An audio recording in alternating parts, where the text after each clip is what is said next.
Hey, what's up, YouTubers?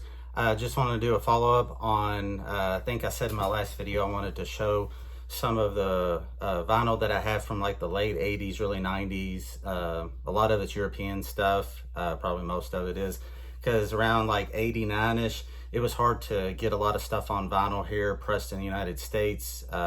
Pretty hard to come by, and some of it just wasn't pressed at all because I guess they thought it wasn't enough of a market for it. So a lot of the stuff was pressed in the United Kingdom or Japan, places like that. So some of these you've probably seen in some of my other videos, but I'm going to go ahead and go through some of them anyway. So the first one is the original Bloodgood Out of the Darkness, and this is the United Kingdom pressing, and there's the vinyl, and it's on Alarma label. So let's look at that, and they've repressed that one. I believe that one was done through. You can get it through boons.com. I can't remember if it's a retroactive, but it's been remastered. All the artwork's been retouched and all that. So probably better quality, but that's the old school one. And a couple years ago, that's the only way that you could get that on vinyl. And another one here is the Bloodgood Live in America, Volume 1. And there's the back and the vinyl on this. And this one has an Intense Records label on it. And so the live double album hasn't been redone yet. Who knows, it may in the future. But for now, these are all I've got. So like on these, I can't even show you a new pressing because this is all that exists up to this point. And that's the back of that one. And here it is, Intense label. So a lot of these are really cool to have, just for the whole nostalgia, the whole vintage factor that, at this point back in the day, this was the only way that you could get these on vinyl.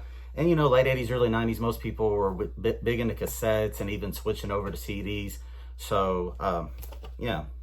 And here's Mastodon Lafcadio.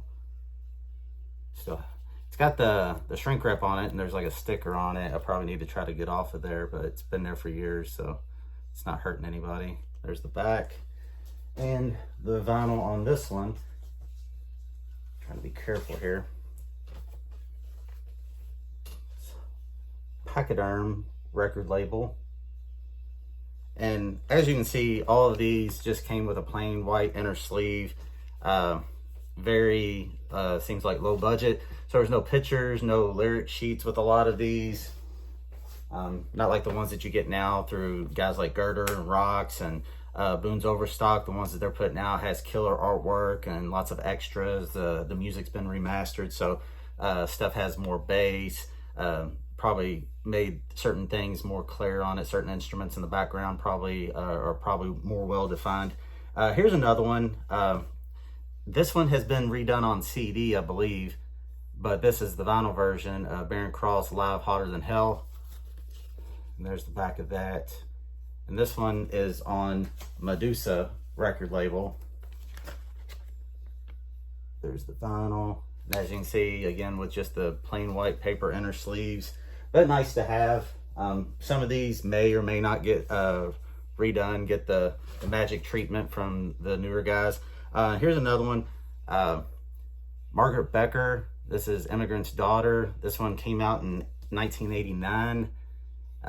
This was United Kingdom pressing on the Sparrow label. Show you the vinyl on this one.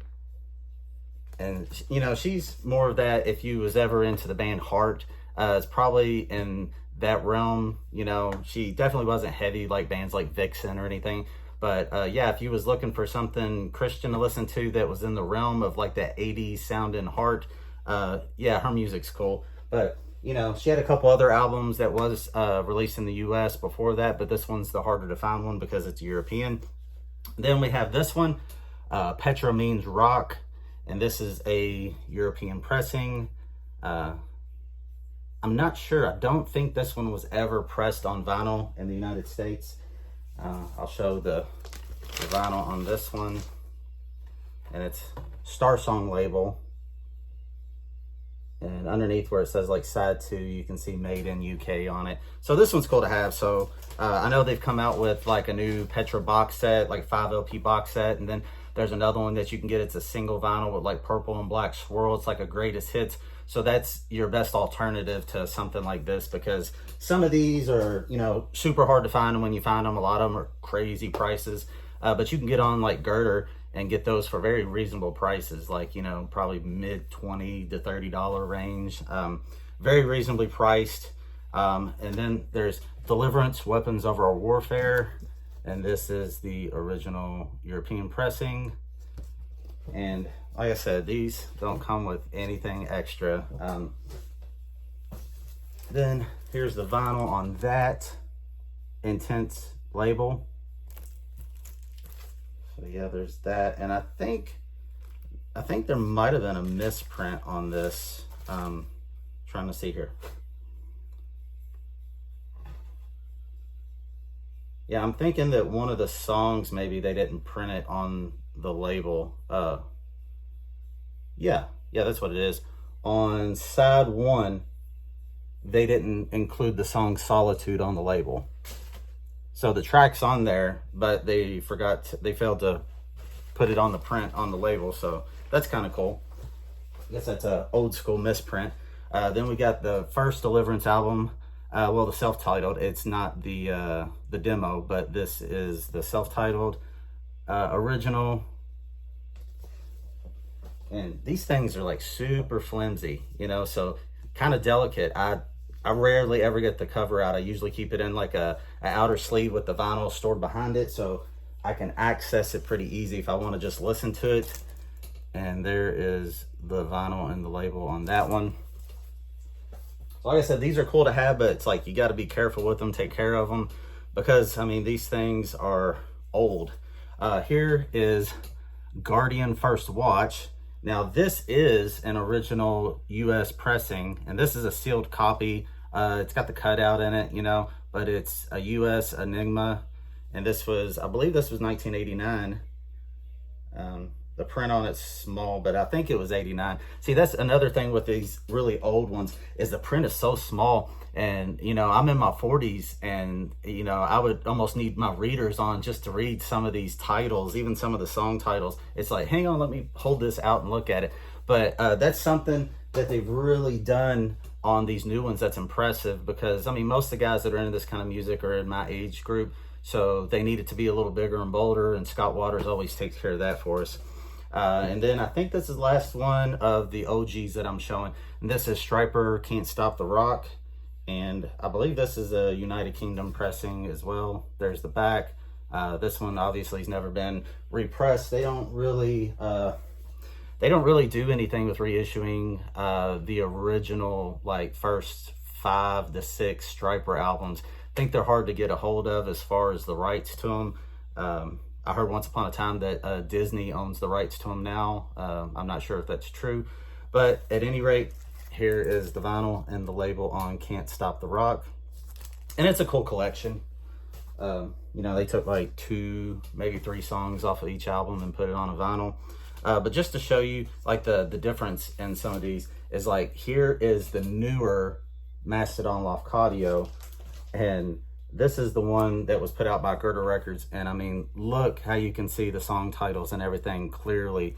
Everything on here is like really done up nice with the color, because, like, let me see if I can find the other one where I put it over here, and you can see the difference in like the colors. Okay, here we go. Sorry it took so long.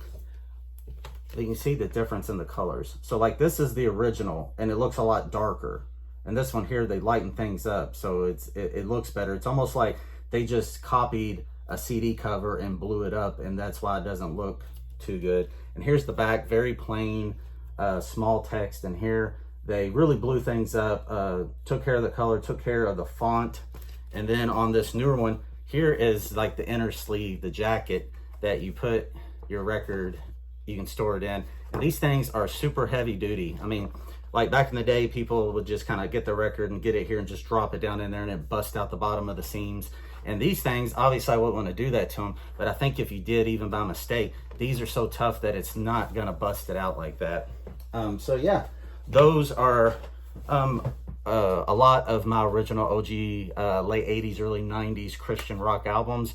It's not the extent of them, but these are just ones that I think are cool. And I just wanted to share with you guys today. If you got any comments, or if you know anything about these that I don't, you can leave a comment down in the comment section. Thanks. God bless.